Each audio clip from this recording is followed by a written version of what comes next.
우리 하나님 말씀 사도행전 보겠습니다. 사도행전 14장 19절입니다. 사도행전 14장 19절에서 28절까지 우리 교독하겠습니다.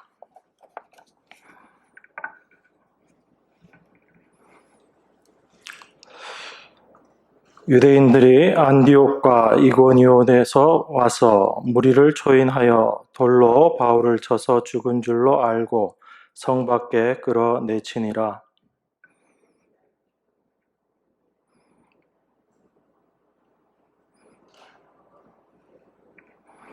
복음을 그 성에서 전하여 많은 사람을 제자로 삼고 루스드라와 이고니온과 안디옥으로 돌아가서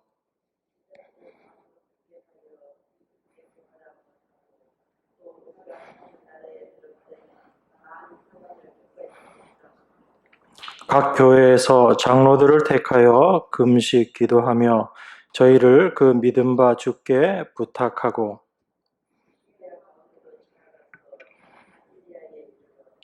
도를 버가에서 전하고 아탈리아로 내려가서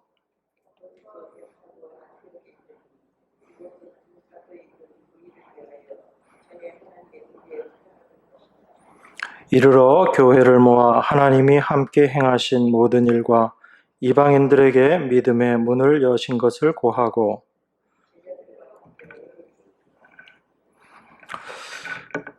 사도행전 14장 오늘 본문 말씀은 바울이 첫 번째 전도 여행을 가고 마치는 그 과정까지를 이야기하고 있는 내용입니다. 특별히 오늘 본문 말씀을 통해서 하나님께서 우리를 부르신 목적이 무엇인가, 성도들의 삶이 어떠한 것인가 라는 것에 대해서 좀 생각을 해보려고 합니다. 우리가 일반적으로 환난이다 라고 이야기하면 이건 모든 사람들이 피하고 싶은 거죠. 환난을 좋아하는 사람들이 없습니다. 그래서 사람들이 자기 미래에 닥치게 될, 혹시 있게 될지도 모를 그런 환난을 피하기 위해서 여러 가지 수단과 방법을 강구하기도 하는 겁니다. 많은 사람들이 신을 찾아서 기도하고 또 자기 나름대로 최선을 다해서 무언가를 하는 것, 그 모든 것들이 사실은 환난을 피하고 싶고 생각지 않았던 그런 어려움에 빠지지 않기 위한 겁니다. 이 세상에 참 수많은 종교들이 있지만 그 종교들이 말하는 것 중에 하나가 바로 환난을 면하게 해준다는 거죠. 여기에 있어서 기독교도 예외는 아닙니다. 많은 교회들이 환난을 피하고 또 면할 수 있는 그런 방법, 그런 길로 기독교 교회를 말하고 있습니다. 그리고 믿음을 이야기합니다. 그런데 이게 정말 성경에서 이야기하는 올바른 말인가라는 것을 우리가 좀 생각을 해봐야지 됩니다. 오늘 본문 22절에 보면 이렇게 이야기하지요. 제자들의 마음을 굳게 하여 이 믿음에 거하라 권하고 또 우리가 하나님 나라에 들어가려면 많은 환난을 겪어야 할 것이라 하고 이렇게 이야기합니다. 우리는 환난을 피하기 위해서 종교를 가지고 기독교에 입문하는데 사도는 오히려 무엇이라고 이야기하는가? 우리가 하나님 나라에 들어가려면 많은 환난을 겪어야 할 것이다 라고 그렇게 말합니다. 사람들은 환난을 면해야지 된다라고 생각하는데 사도는 오히려 환난을 면해야 되는 것이 아니고 하나님 나라에 들어가기 위해서 겪어야 될 것으로 말하고 있다라는 것입니다. 이걸 우리가 꼭 기억을 해야지 됩니다. 오늘 읽은 본문 19절에 이렇게 시작이 되죠. 유대인들이 안디옥과 이고니온에서 와서 무리를 초인하여 돌로 바울을 쳐서 죽은 줄로 알고 성 밖에 끌어내치니라 그렇게 이야기합니다. 안디옥 사람들 그리고 이고니온에서 온 유대인들이 이 루스드라까지 바울을 쫓아옵니다.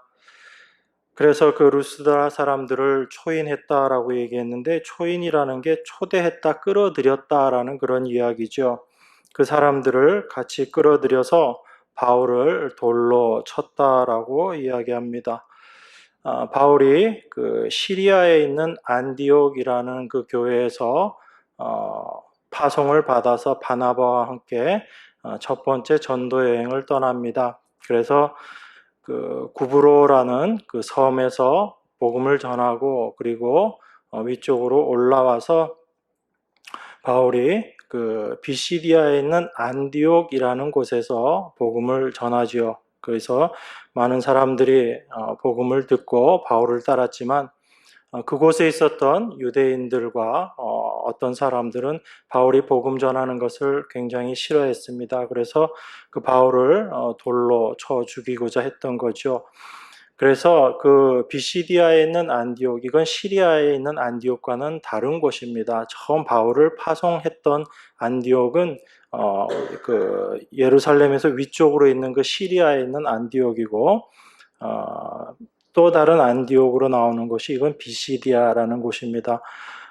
여기에서 있는 유대인들, 그리고 또 바울이 안디옥에서 이고니온으로 옮겨가서 거기서 말씀을 전하니까 또 사람들이 복음을 받아들이지만, 또 거기 있었던 사람들이 바울을 핍박하려고 하는 겁니다.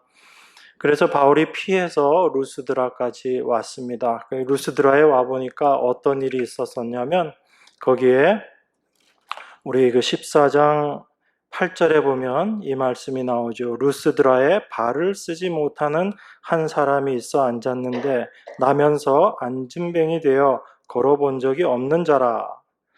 그런데 이 앉은뱅이를 바울이 낫게 하지요. 그 안에 구원받을 만한 믿음이 있는 것을 바울이 보고, 하나님의 택하신 백성임을 바울이 성령의 은혜로 깨닫고 복음을 전하면서 그 앉은뱅이에게 일어나라 라고 합니다. 그때 그 앉은뱅이가 일어서서 뛰고 걷는 것을 보고 그 루스드라 사람들이 그 바울과 바나바를 신이라고 생각을 하지요. 그래서 제우스 신이 내려왔구나라고 하면서 그 바울과 바나바를 신으로 섬기면서 제사를 지내려고 합니다. 그때 바울과 바나바가 어떻게 하죠? 그 사람들을 향해서 이야기하죠. 나는 신이 아니다 라고 이야기하고, 나는 너희들과 같은 우리는 사람일 뿐이다, 그렇게 이야기합니다. 우리가 이렇게 복음 전하는 것은 너희들이 생각하는 그런 것들을 다 없애고 참 하나님을 깨닫게 하기 위해서 우리가 복음을 전하는데, 우리한테 제사 지내는 그런 헛된 일들, 그것은 너희들이 다 물리쳐야지 된다. 참 천지를 지으신 하나님을 너희들이 알아야지 된다라고 바울이 이야기합니다.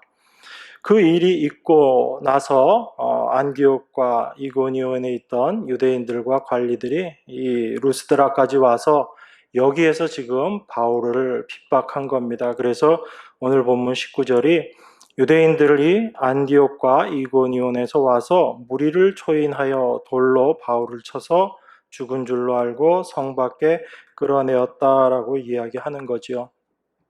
그러니까 좀 전까지 바울과 바나바를 신이라고 그렇게 떠받들었던 그 사람들이 지금 이 바울을 돌로 치는데 같이 힘을 합쳐서 이 일을 한 겁니다. 왜 그랬을까요? 얼마 전까지만 했어도 바울과 바나바를 신이라고 생각했는데, 그렇게 생각했던 바울을 돌로 쳐 죽이려고 했던 겁니다. 그것은 아마 자기들이 그 바울과 바나바가 정말 신이었다면 그 신에게 자기네들의 필요한 것들을 이야기하고 그래서 많은 것들을 얻을 수 있었을 것이다 라고 생각을 했는데, 바울과 바나바가 그 사람들의 믿음을 다 저버린 거죠. 우리는 신이 아니다 라고 이야기함으로 말미암아 아마 그 루스드라 사람들이 실망했을 수도 있습니다. 그래서 바울을 돌로 치는데 그들이 함께 동조했던 것이 아닌가, 우리가 이렇게 생각해 볼 수 있죠. 근데 이게 중요한 건 아닙니다. 중요한 건 뭐냐면 바울과 바나바가 어딜 가든지 그들은 환난을 피할 수 없었다라는 겁니다. 왜 그랬을까요? 사실 루스드라에 있어서도 바울이 그 사람들의 마음, 기분을 조금만 맞춰줬더라면 오히려 신으로부터 그런 능력을 받은 사람으로서 거기서 아주 편안하게 어떤 위치에서 자기 일을 할 수 있었을 거예요. 그런데 바울과 바나바는 그렇게 행동하지 않았거든요. 하나님의 은혜로 말미암아 그 안진뱅이를 일으켜 세우는 이적을 행했지만 그 이적으로 말미암아 자기 자신을 드러내려고 하는 것이 아니었기 때문에 그렇습니다. 자기에게 신으로부터 받은 그런 능력이 있는 내가 그런 사람이다라는 것만 나타낸다라고 하더라도 아마 루스드라에 있는 사람들은 바울을 정말 신처럼 그렇게 섬겼을 겁니다. 근데 바울은 그렇게 하지 않았다라는 거예요. 자기가 그런 일을 행했지만, 그런 이적을 행했지만, 그것을 행한 그 어떤 것들도 자기 자신에게 돌리지 않았다라는 겁니다. 그래서 사람들이 바울과 바나바에게 실망했을 수 있는 거지요. 바울과 바나바의 삶은 바로 자기 자신의 삶을 위해서 살아간 것이 아니고 예수 그리스도를 위해서 사는 삶이 어떤 것인가를 보여주면서 살았던 겁니다. 그런 삶을 사는 사람들에게 이 세상은 어떻게 대접하는가 하면 그 사람들을 받들고 인정해 주는 것이 아니고 핍박을 가하고 환난을 당하게 하는 것이 바로 이 세상의 모습이다라는 겁니다. 바울이 자기 자신을 위한 삶을 살지 않고 그리스도를 위한 삶을 살았다라는 것은 바로 자기 자신의 삶을 통해서 그리스도를 증거하고 그리스도를 나타내려는 삶을 살았다라는 이야기입니다. 성경은 이 세상을 어둠이라고 이야기하죠. 이 세상이 어둠인데 이 어둠에 참 빛이 왔다라고 이야기하는 것이 요한복음이 말하고 증거하고 있는 바입니다. 이 세상은 어둠인데 이 어둠 가운데 참 빛이 왔다라고 이야기를 해요. 그런데 그 참 빛이 왔는데 이 세상이 그 빛을 환영하고 받아들였는가? 그렇지 않다라는 것이 성경이 증거하고 있는 거거든요. 요한복음 3장 19절 20절에 보면 이렇게 이야기합니다. 그 정죄는 이것이니 곧 빛이 세상에 왔으되 사람들이 자기 행위가 악함으로 빛보다 어두움을 더 사랑한 것이라. 악을 행하는 자마다 빛을 미워하여 빛으로 오지 아니하나니 이는 그 행위가 드러날까 하며 이렇게 이야기합니다. 사람들이 빛 가운데로 나오지 않는 이유를 성경은 분명히 이야기합니다. 왜요?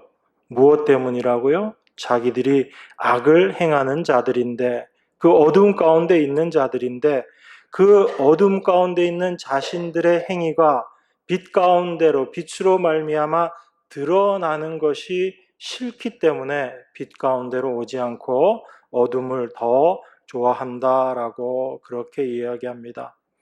그러니까 이 세상에 빛이 옴으로 말미암아 어두움 가운데 있었던 아무것도 알 수 없었던 그 어둠에 속한 세계에서는 자기가 스스로를 빛이라고 생각을 하고 살고 있었을지 모르지만 참 빛이 옴으로 말미암아 이 세상이 어둠이었다라는 것이 드러났다라는 것, 이게 바로 예수님의 이 땅에 오심을 이야기하는 것이거든요. 예수 그리스도를 전한다라는 것은 바로 그겁니다, 여러분. 복음을 전한다라는 것은요, 예수 믿으면 복되고 잘되고 너희가 참 앞으로 모든 일이 좋은 일만 생길 것이다, 이걸 이야기하는 게 복음이 아니라 그 참 복음이 오게 되면 우리가 어둠이라는 것을 드러내게 되는 것, 그게 바로 참 복음을 전하는 거거든요. 그래서 사도들이 복음을 전할 때 이 세상의 어두운 것들이 드러나게 됩니다. 이 세상 사람들이 자기가 어두움이라는 것을 알게 돼요. 그 어두움이 드러나는 것이 싫었던 겁니다. 그래서 복음을 전하는 사도들을 핍박했던 거죠. 예수님께서 이 땅에 오셨을 때 유대인들이 예수님을 반겼나요? 반기지 않았나요?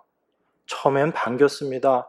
유대인들은 메시아를 고대하고 있었던 사람들이기 때문에 그래요.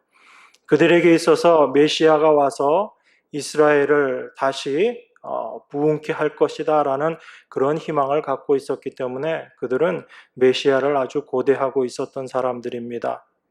그래서 예수님께서 오셔서 그들에게 떡을 주고 병든 자들을 고치고 할 때 유대인들이 환호를 했던 거예요. 그 예수님을 정말 메시아라고 생각하면서 그들이 예수님을 따랐던 겁니다. 그런데 그 예수님이 자기들이 원하는 병 고침과 떡을 주는 것이 아니라 참으로 십자가를 이야기하시고 그들의 죄들을 드러내시는 말씀을 할 때 그들은 자기 자신의 죄가 드러나는 것, 그것이 싫었기 때문에 스스로 메시아라고 생각했던 그 예수님을 십자가에 못 박아 버린 거죠. 그렇기 때문에 그 유대인들이 뭐 신성모독이다 이런 이유를 들어서 예수님을 십자가에 못 박았지만 사실 그 이면에는 어떤 마음이 있었던 거예요. 자기들의 어두운 부분, 자기들의 죄가 드러나는 것이 그들은 싫었던 겁니다. 이것은 지금도 마찬가지입니다, 여러분. 그때나 지금이나 동일하게 예수를 오늘날도 제대로 전하게 된다면 그 사람은 핍박을 받을 수밖에 없어요. 배척을 받을 수밖에 없습니다. 현대교회가 참 포장을 잘하고 아름답게 이야기하기 때문에 봉사를 이야기하고 사랑을 이야기하고 희생을 이야기하면서 예수의 십자가를 그렇게 전하기 때문에 사람들이 많이 속고 있는 거죠, 사실은. 참된 진리, 참된 복음을 전하게 되면 그 누구도 그 예수님을 따르려고 하지 않습니다. 오늘 본문 말씀이 뭐라고 이야기해요? 너희가 하나님 나라에 들어가기 위해서는 환난을 겪어야 할 것이다 라고 이야기합니다. 많은 환난을 겪어야 될 것이다 라고 그렇게 이야기해요. 그런데 이 세상 사람들은 환난 좋아하지 않거든요. 많은 환난을 겪어야지 된다라고 이야기하면 누가 과연 예수님을 믿겠습니까? 그래서 참된 복음이 선포되면 모든 사람들은 다 그 예수님을 배척하고 떠나버릴 수밖에 없는 것이 참된 복음이에요. 그런데 그런 복음이 선포되는데 그 말씀을 믿고 따라오는 사람들이 있습니다. 그 사람들이 어떤 사람들이에요? 그 사람들이 바로 창세전에 하나님께로부터 택하심을 받은 하나님의 백성들인 겁니다.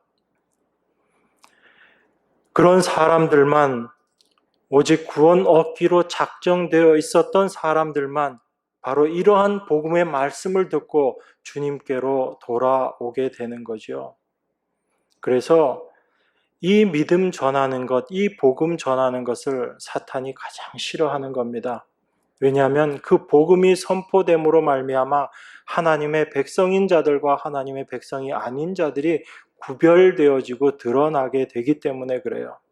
그래서 사탄이 복음이 선포되는 것을 가장 싫어하기 때문에 복음을 전하는 자들을 핍박하고 그들에게 환난을 가하는 겁니다. 그래서 복음을 전한다라는 것은 환난 가운데 내가 뛰어 들어가겠다라는 것과 똑같은 삶의 모습이라는 거예요. 복음을 전하는 자나 그 복음을 듣는 자나 동일하게 그 환난의 세계 가운데로 들어갈 수밖에 없다라는 것이 오늘 사도가 우리에게 이야기하고 있는 겁니다. 그래서 복음을 전하는 믿음으로 살고자 하는 사람들에게 환난이 임할 수밖에 없다라는 겁니다. 오늘 본문 말씀을 통해서 우리가 좀 더 생각해 볼 것이 있습니다.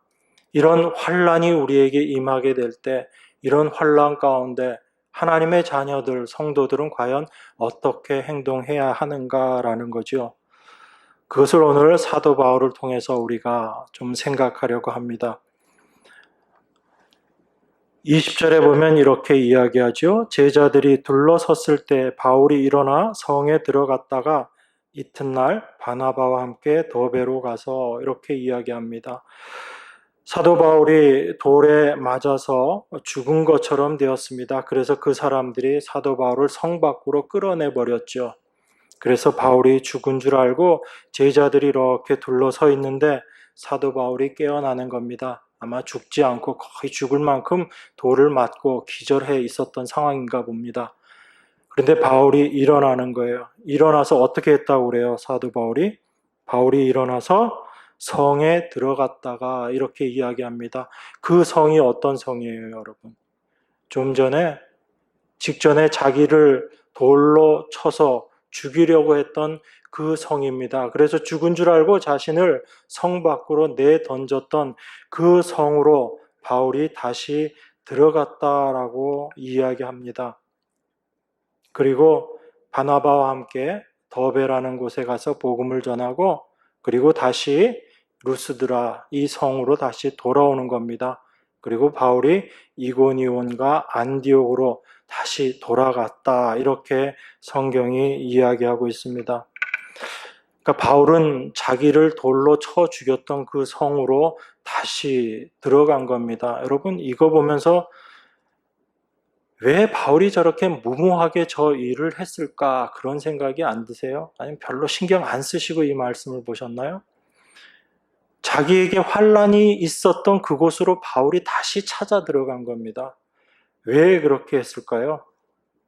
어찌 생각해 보면 참 무모하기 짝이 없는 행위거든요. 오히려 자기에게 돌을 던져서 자기를 죽이려고 했던 그 성으로 들어가기보다는 다른 곳에 가서 복음을 많이 전하고 그렇게 해서 하나님 백성들을 만드는 게 더 중요한 것이다라고 우리는 그렇게 생각합니다. 그게 더 상식적인 생각이잖아요. 그런데 사도는 그렇게 하지 않고 자기에게 돌을 던졌던 그 성으로 도로 들어가는 겁니다. 그 환란이 있는 그곳으로 다시 들어가는 겁니다. 바울이 왜 그렇게 행동을 했는가? 그것은 아마 바울에게 있어서는 복음을 많이 전하는 것이 중요한 것이 아니고 참 복음을 복음답게 전하는 것이 정말 중요한 것이다라고 생각했기 때문이다라고 우리가 볼 수 있습니다. 다시 말씀드립니다. 복음을 많이 전하는 것이 바울에게 있어서 목적이 아니고 복음을 참된 복음으로 복음답게 전하는 것이 바로 사도가 생각했던 참된 하나님의 일꾼으로서의 삶이었다라고 그렇게 생각한 것입니다. 사도는 자기 자신이 성령의 도구, 하나님의 도구라고 생각했지 자기 자신의 능력으로 사람들을 하나님께로 돌아오게 한다라는 생각을 하지 않았던 겁니다. 그래서 내가 얼마나 많이 전하는가 이것이 중요한 것이 아니고 내가 올바로 복음을 전하고 있는가 이것을 더 중요하게 생각했던 겁니다.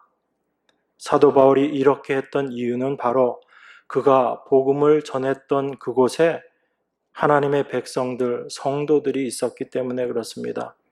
여러분 사도가 다시 돌아간 경로를 생각해 보세요. 자기를 돌로 쳐서 죽이려고 했던 그 안디옥에 있었던 사람, 이고니온에 있었던 사람, 그 사람들이 있는 그곳으로 바울이 다시 거꾸로 돌아가면서 안디옥으로 최종적으로 돌아가는 거예요. 그곳을 피해서 다른 곳으로 돌아가는 것이 아니고 자기에게 돌을 던졌던 사람들이 있는 그곳으로 다시 바울이 돌아가는 겁니다. 왜 이렇게 했는가? 바로 그곳에 하나님의 백성들, 성도들이 그곳에 있었기 때문입니다. 여러분, 사도가 복음을 전할 때마다 환난을 당하는 것을 그의 제자들이 봤을 때 어떤 마음이 들었을 것 같아요? 복음만 전하면 세상이 막 환영을 해주고 떠받들어주고 이러면 참 좋을 텐데 그렇지 않았거든요. 사도가 복음을 전할 때마다 환란이 있고 핍박이 있고 어려움이 있었습니다. 그러면 그 사도를 통해서 복음을 받아들였던 하나님의 백성들이 생각하기에 그 마음이 어떠했을 것 같아요? 여러분 우리들 가운데서도 가끔 그런 생각할 때 있죠. 참 내가 생각하기엔 저 사람이 하나님 잘 믿고 신앙생활 잘 하는 것 같은데 왜 저 사람의 삶 가운데는 저렇게 고난이 있고 어려움이 있고 환란이 있는가 이런 의심을 가지게 됩니다. 그래서 어떤 사람들은 또 그렇게 생각하기도 하지요. 저 사람이 저렇게 고난받는 거는 아마 우리가 모르는 어떤 죄가 있어서 고난받는 것일 거야 그렇게 생각하기도 합니다. 고난받는 이유가 알지 못하는 그런 죄가 있기 때문이다라고 그렇게 생각하는 것이 일반적인 생각인 거죠.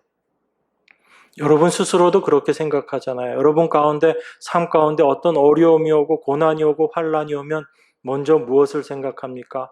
그것을 당연한 것으로 받아들이기보다는 내가 무언가 잘못한 게 있지 않는가, 그걸 먼저 여러분들 돌아보게 되잖아요. 사도가 복음을 전하고 그 행했던 그 모든 삶 가운데 그 환란이 끊이지 않고 늘 같이 있는 것을 보고 그 제자들이 아마 의심하고 그 믿음에 대해서 의심을 했을 수도 있습니다. 바로 그 믿음 가운데 올바르게 서 있어야지 되는 하나님의 백성들이 사도의 고난, 사도의 환란으로 말미암아 그 믿음이 흔들릴 수 있었기 때문에 사도가 그 믿음의 성도들이 있는 그곳을 다시 다 방문하는 겁니다. 방문해서 뭐라고 이야기해요? 22절에 보니까 제자들의 마음을 굳게 하여 이 믿음에 거하라 권하고, 또 우리가 하나님 나라에 들어가려면 많은 환란을 겪어야 할 것이다 라고 그렇게 이야기합니다. 그러니까 바울이 지금 환란이 있는 곳으로 다시 되돌아가면서 가는 그 이유는 뭐냐면, 그리스도를 믿는 사람들이 환란으로 인해서 마음이 흔들리지 않고 그 믿음에 굳게 서게 하기 위해서 바울이 그 성도들을 다시 찾아가고 있다라는 것을 알 수 있습니다. 사도 바울에게는 그것이 참된 복음을 복음답게 전하는 것이다라고 생각을 했던 거예요.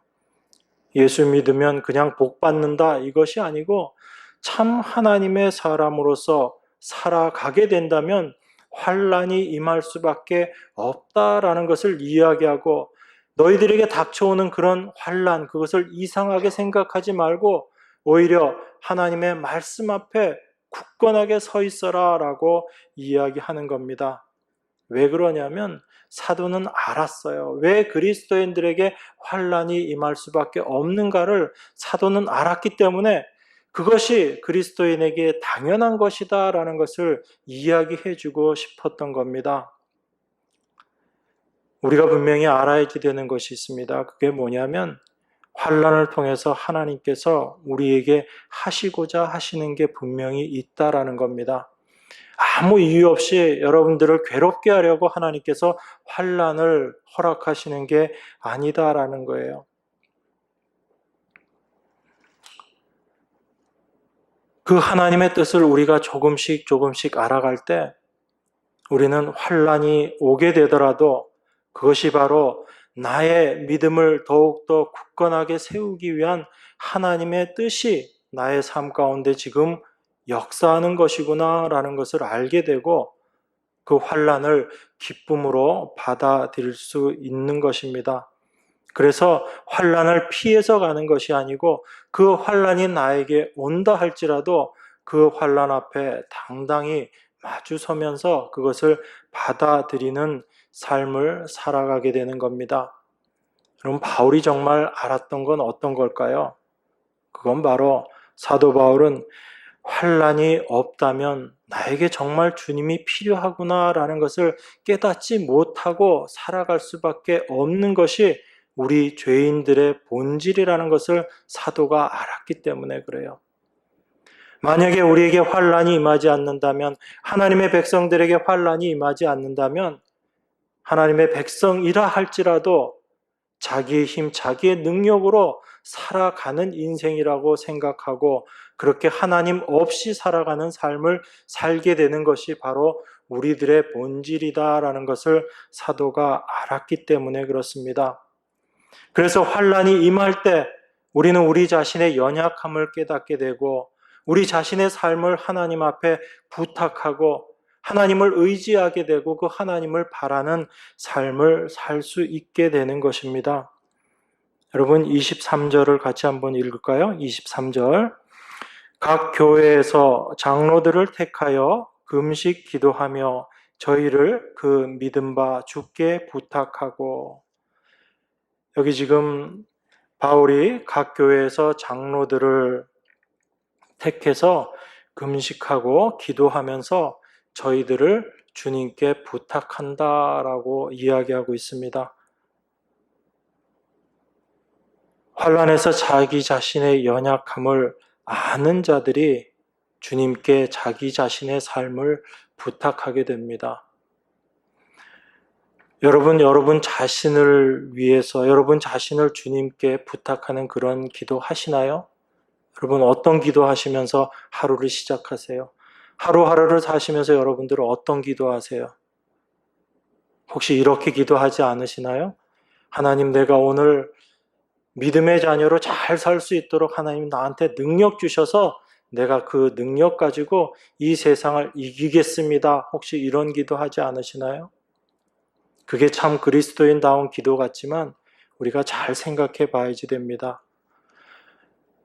우리는 참 하나님을 원하는 것인지 아니면 하나님의 그 능력을 원하는 사람인지를 우리 스스로가 잘 생각해 봐야지 됩니다.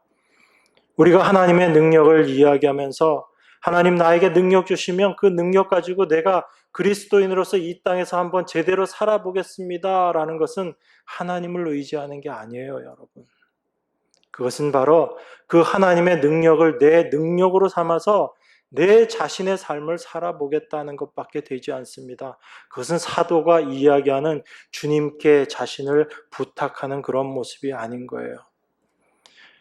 우리는 어떠한 위치에 있든지 어떠한 모습에 있든지 나는 정말 아무것도 할 수 없는 그런 존재입니다 라는 것을 고백하는 것, 이것이 바로 하나님께 자신을 부탁하는 거예요.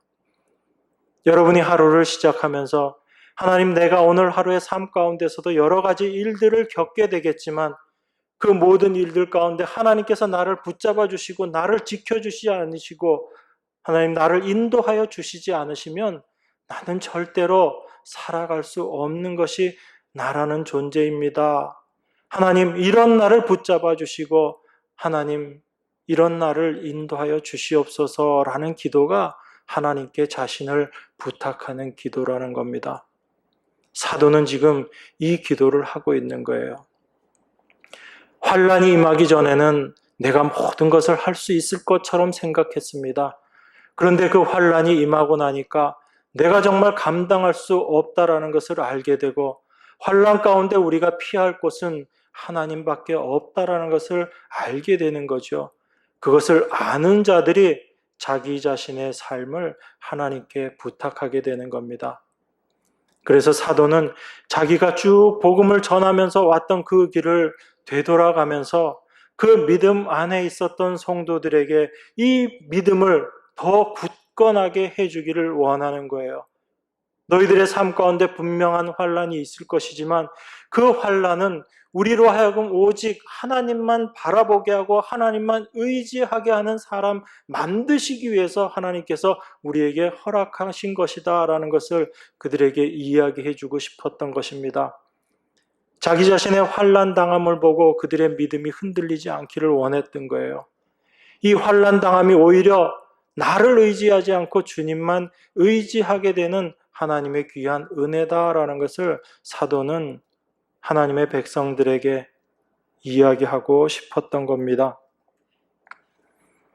그래서 자기 자신을 주님께 부탁하는 그 기도를 그 장로들에게 금식하고 기도하면서 저희를 그 믿음 바 주께 부탁하고라고 그렇게 이야기하는 겁니다. 이게 사도가 다시 그 환난이 있는 그곳으로 되돌아가면서 그곳에 있는 믿음의 백성들을 향해서 했던 이야기죠. 우리에게 환난이 임하지 않으면 우리는 절대로 하나님 의지하지 않습니다. 그래서 하나님께서 우리의 믿음을 더욱더 굳건하게 세우기 위해서 우리를 환난으로 인도하시는 거예요. 그 환난을 통해서 우리는 자기 자신을 주님께 부탁하는 그 믿음을 배우게 됩니다. 우리 자신의 연약함이 어떠한지를 다시금 깨닫게 하고 그리고 내 자신의 힘이 아니라 예수 그리스도 그 주님의 힘으로 살아가는 법을 배우게 하는 것, 그것이 바로 환난이 우리에게 주는 유익인 것입니다. 그래서 자기의 모든 삶을 주님께 맡기고 살아갈 수 있는 그러한 인간 되게 하기 위해서 하나님께서 우리 삶 가운데 환난을 허락하시는 거지요. 그래서 사도가 고린도후서 1장 8절 9절에서 뭐라고 이야기해요? 형제들아, 우리가 아시아에서 당한 환난을 너희가 알지 못하기를 원치 아니하노니 힘에 지나도록 심한 고생을 받아 살 소망까지 끊어지고 우리 마음에 사형 선고를 받은 줄 알았으니. 결론이 뭐예요? 이는 우리로 자기를 의뢰하지 않고 오직 죽은 자를 다시 살리시는 하나님만 의뢰하게 하려 하심이라. 이렇게 사도가 이야기하는 겁니다. 그렇기 때문에 하나님께서 우리를 환난으로 이끄시는 것은 하나님의 분명한 목적이 있다라는 것입니다. 바로 내 자신을 의지하지 않고 죽은 자를 다시 살리신 그 하나님만 의지하는 자로 만들어 가시기 위한 하나님의 큰 뜻이, 하나님의 간섭하심이 바로 환난이라는 거예요. 그래서 성경은 하나님의 저주, 그것을 어떻게 표현하냐면 그 마음의 원대로 뜻대로 내버려 두심이라는 표현을 로마서에서 하고 있는 거예요. 하나님께서 우리 삶 가운데 간섭하시는 것이, 그것이 우리가 생각하기에는 환난이고 고난이고 그래서 그것이 참 싫은 것 같은데 그 하나님의 우리를 간섭하심이 하나님의 은혜라는 것입니다. 그런데 하나님이 우리를 간섭하시지 않고 그냥 내버려 두신다. 그것이 바로 하나님께서 심판하시는 모습이라는 거예요. 그것을 우리가 우리의 삶 가운데 분명하게 인식해야지 됩니다. 우리를 흔들리지 않는 그런 믿음의 사람으로 만들어 가시기 위한 하나님의 큰 뜻이 바로 우리에게 환난을 허락하심에 있다라는 것입니다. 하나님은 이것을 통해서, 이 일을 통해서 우리를 하나님의 온전하신 하나님의 백성으로 만들어 가고 계시는 거예요. 하나님이 약속하셨죠. 우리를 부르시고 그냥 내버려 두시지 않으신다고 분명히 말씀하셨습니다. 온전한 하나님의 백성, 거룩한 하나님의 자녀로 완성시키시겠다라는 것이 하나님의 뜻이거든요. 그 뜻을 하나님께서 이루어 가십니다. 그래서 이것이 우리에게 참된 소망이 되는 거예요. 이것이 온전한 우리의 소망이 되는 겁니다. 우리 말씀 한 군데만 찾아보고 말씀을 마무리하도록 하겠습니다. 우리 로마서 한번 보겠습니다. 로마서 5장 1절에서 4절입니다. 같이 한 목소리로 읽겠습니다. 로마서 5장 1절에서 4절입니다. 그러므로 우리가 믿음으로 의롭다 하심을 얻었은즉 우리 주 예수 그리스도로 말미암아 하나님으로 더불어 화평을 누리자. 또한 그로 말미암아 우리가 믿음으로 서 있는 이 은혜에 들어감을 얻었으며 하나님의 영광을 바라고 즐거워하느니라.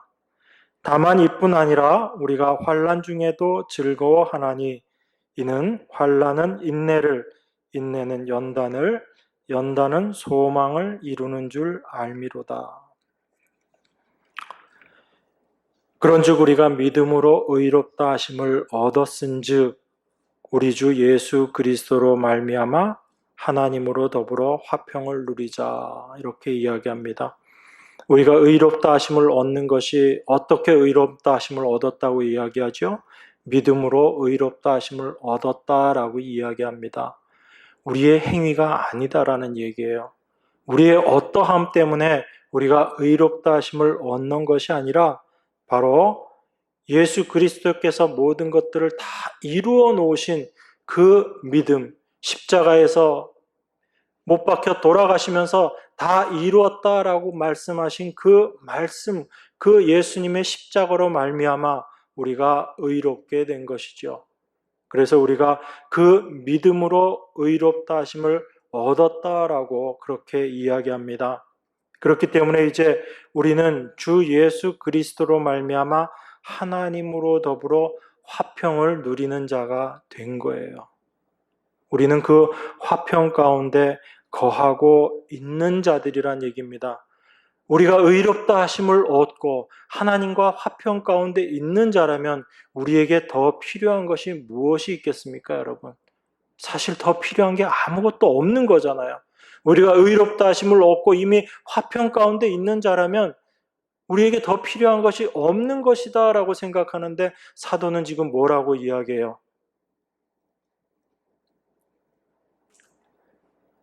또한 그로 말미암아 우리가 믿음으로 서 있는 이 은혜에 들어감을 얻었으며 하나님의 영광을 바라고 즐거워하느니라. 이게 지금 의롭게 된 우리들의 모습이거든요. 그런데 이런 우리들에게 사도가 3절에 보면 이렇게 이야기합니다. 다만 이뿐 아니라. 우리는 지금 의롭게 되고 하나님과 화평하게 되고 하나님의 은혜 가운데 들어가는 그 영광 가운데 우리가 즐겁고 그것을 바라는 그런 삶을 살고 있다라고 이야기하는데 사도는 지금 이뿐 아니라라고 이야기합니다. 여기에 뭔가 더해져야지 된다는 게 사도가 지금 이야기하는 거거든요. 거기에 무엇이 더해져야 되는가? 거기에 환난이 필요하다라고 지금 사도가 이야기하는 거예요. 다만 이뿐 아니라 우리가 환난 중에도 즐거워하나니 이 환난은 인내는 연단은 소망을 이루는 줄 알미로다라고 그렇게 이야기합니다. 우리는 이제 의롭게 되고 하나님과 화평하게 된 자가 되어서 하나님의 은혜 가운데 그 하나님을 바라고 즐거워하고 소망 가운데 있는 자들인데 그 소망이 참된 소망 되게 하기 위해서 하나님께서 우리에게 임하고 더하시는 것이 무엇인가? 그게 바로 환난이라는 거예요. 그 환난이 임함으로 말미암아 인내가 무엇인지를 알게 되는 겁니다. 우리가 참 인내할 수 없는 그런 존재라는 것을 알게 돼요. 내 힘으로 도무지 견뎌낼 수 없는 것이 나라는 존재라는 것을 알게 되고 자기 자신을 내려놓게 됩니다. 여러분, 그게 인내예요. 인내는 내가 내 힘으로 뭔가를 꾹 참고 안 하는 것이 아니고 내가 할 수 없는 존재라는 것을 알고 그것을 내려놓는 그 모습 속에서 인내가 무엇인지를 알게 되는 겁니다. 내가 하는 것이 아니고 주께서 나를 통해서 일하신다라는 것을 알게 되는 자에게 임하게 되고 깨닫게 되는 것이 인내라는 거예요. 우리는 내 자신의 연약함을 알 수 없고 내가 여전히 무언가 할 수 있다라고 생각하는 속에서는 인내할 수 없습니다. 항상 내가 먼저 나가거든요. 그런데 내 자신의 존재를 알게 될 때 우리는 인내하게 되는 거예요. 그래서 인내는 무작정 참는 게 인내가 아닙니다. 내가 할 수 없음을 고백하는 게 인내예요. 그런데 이 인내를 알게 되는 것이 바로 환난을 통해서 알게 되는 겁니다. 환난이 임할 때 나의 모습이 어떠한지, 내가 얼마나 연약한지를 알게 되고 인내할 수 있는 자로 하나님께서 만들어 가시는 거죠. 그러한 인내의 연단들 통해서 우리 안에 이제 온전한 소망을 갖게 되는 겁니다. 그 전에는 내가 내 뜻을 이루고자 하는 그것이 소망이었어요. 그 소망은 그저 땅에 있는 소망일 뿐입니다.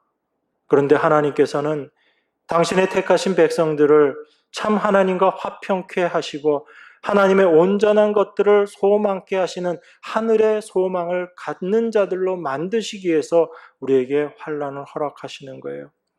그 환난을 통해서 이 땅에 있는 소망이 아니고 참 하늘에 있는 온전한 소망이 참된 소망이라는 것을 깨닫게 됩니다.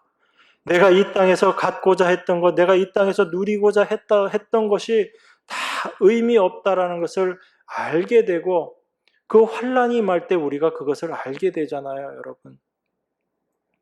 여러분, 우리에게 환난이 없으면요, 참된 소망은 우리가 알 수 없어요. 여러분들이 날마다 소망한다라고 하지만 사실 그 소망은 땅의 소망일 뿐입니다. 여러분, 우리가 언제 참된 것이고 무엇이 참된 것이고 무엇이 참되지 않은 것인가를 알게 되죠. 여러분이 열심히 신앙생활하고 살아가면서 그렇게 사는 것이 무언가 괜찮은 것이다라고 생각하고 이 세상에서 무언가를 이루고 누리는 것이 참 괜찮은 것이다라고 생각하다가도 그 모든 것들이 헛된 것이다라는 걸 생각할 때 언제 그것을 깨닫게 돼요? 여러분 삶 가운데 고난이 올 때입니다. 어려움이 올 때예요. 여러분 자녀가 공부 잘하고 그러면 참 마음에 좋죠. 여러분들이 원하는 대로 자녀가 어떤 일들을 해주면 그것이 여러분에게 참 소망이 되지요. 그래서 자녀가 공부 잘하는 것도 소망일 수 있고요. 자녀가 좋은 직장 가는 것도 소망일 수 있습니다. 그런데 그 소망이 참된 소망이 아니라는 것을 언제 알게 돼요? 그 자녀에게 심한 질병이 오고 나면 여러분들은 여러분들이 이전에 가졌던 소망은 바람같이 없어진다는 걸 알게 될 거예요. 저 자녀에게 내가 갖고 있었던 그 모든 생각들이 내려놓아지고 딱 하나의 생각밖에 안 듭니다. 어떤 생각이요? 저 병에서 회복되는 것, 저 병이 낫는 것, 저 생명으로 돌아오는 것, 죽을 병에 걸려 있는 자녀가 거기에서 벗어나서 생명 얻는 것, 그거 하나가 참된 소망으로 다가오게 되지요. 그렇게 되었을 때 우리는 아는 겁니다. 자녀가 공부 잘하는 것도, 자녀가 좋은 직장 갖는 것도, 세상에서 어떤 높은 위치에 올라가는 것도 참된 것이 아니었구나라는 것을 알게 되는 거죠. 무엇이 참된 것인지를 그 어려움이 왔을 때 우리는 알게 되는 겁니다. 그래서 하나님께서 우리의 삶 가운데 이러한 것들을 허락하시는 거예요. 무엇이 참된 소망인지를 깨달으라는 겁니다. 그래서 그것을 소망 삼아서 날마다 살아가는 자가 되게 하시는 것이 하나님의 간섭하심이에요. 그것이 바로 하나님께서 우리에게 환난을 허락하신 이유입니다. 눈에 보이는 소망이 아닌, 눈에 보이지 않지만 하나님이 약속하신 그 소망이 무엇인지를 바라보도록 하는 것, 그것이 하나님께서 우리에게 환난을 허락하신 이유입니다. 사도는 자기의 삶 가운데 그것을 깨달았던 거예요. 이 세상에 자기의 모든 것을, 가치를 거기에 두고 살았던 그것이 참된 삶이 아니라, 비록 고난받고 어렵고 힘들고 죽을 수 있는 그 환경 가운데, 그 고난 환난 가운데 처하면서도 무엇이 참된 것인지를 사도는 깨달았기 때문에 이제 당신의 하나님의 자녀들에게 그 믿음을 전하는 겁니다. 우리가 하늘나라 가기 위해서는 많은 환난을 겪어야 돼. 왜 그렇죠? 고생해야 할 필요가 있다는 것이 아니고 그 환난을 통해서 하나님의 온전하신 자가 되어진다는 거예요. 그 온전하신 자를 만드시기 위한 일이 바로 하나님의 간섭하심, 우리 삶 가운데 환난을 허락하신 것이다라는 것을 사도가 알고 그것을 지금 하나님의 백성들에게 권면하고 그 믿음을 굳게 세우기 위해서 사도가 지금 이 말을 하고 있는 겁니다. 우리들 삶 가운데서도 하나님께서 동일하게 역사하시는 줄 믿습니다. 우리가 알 수 없는, 우리가 생각할 수 없는 그런 일들이 우리 삶 가운데 비록 온다 할지라도 그것이 하나님께서 우리를 참 하나님의 온전하신 자녀 만드시기 위한 하나님의 인도하심임을 우리가 믿고 그 모든 환난 가운데 감사하며 나아가는 여러분과 제가 되기를 원합니다. 하나님은 우리를 이렇게 온전한 자로 세우시고 만들어 가실 줄 믿습니다. 기도하겠습니다. 하나님 아버지 감사합니다. 이 땅에서 성도가 어떠한 모습으로 살아야 하는지를 오늘 말씀을 통해서 잠시 묵상해 보았습니다. 참으로 우리가 알아야 할 것들 주님께서 성령을 통해서 우리 안에 분명히 새겨주시며 우리가 이 땅에 소망 두고 있는 그 모든 것들 내려놓게 하시고 오직 하늘의 온전한 하늘만을, 온전한 소망만을 바라며 살아가는 저희들 될 수 있도록 하나님 늘 함께하여 주시옵소서. 그 하나님 앞에 우리의 모든 삶을 부탁하오니 주께서 우리들을 붙잡으시고 하나님의 온전한 자로 세워주실 줄 믿습니다. 참으로 이것이 날마다의 저희들의 기도가 되게 하시며 그 하나님만 바라보고 의지하고 나아가는 주의 귀한 백성들, 저희들의 모든 삶이 될 수 있도록 하나님 은혜로 함께하여 주시옵소서.